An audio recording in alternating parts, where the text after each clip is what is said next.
Next up, we have Jim Conlan from Ireland, followed by Jeff Schneider.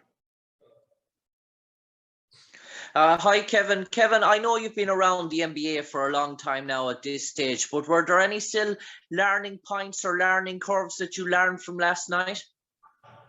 Yeah, I mean, I think you're always learning. I think the biggest thing, one of the biggest things, is when you're playing against really good players, and how do you stop some of the star players? We did some stuff to Morant that we really liked.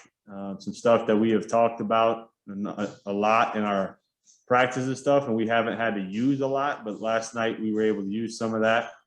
So those are good things we can kind of add, to our defensive tool belt as we navigate the season and inch towards the postseason with those things in mind.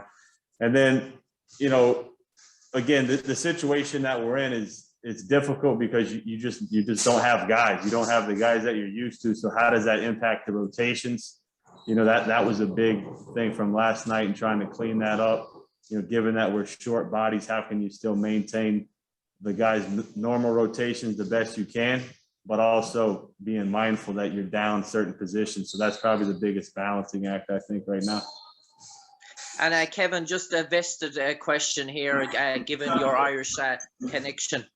Just in relation to your time in 2006, did you ever come across Mark Keenan, the now Irish senior basketball manager? And do you follow the fortunes of the Irish senior basketball's men's team, and with Mark in charge, if you've come across him? Yeah, he was coaching Colester when I was coaching the hoops, and great guy. Really respect him.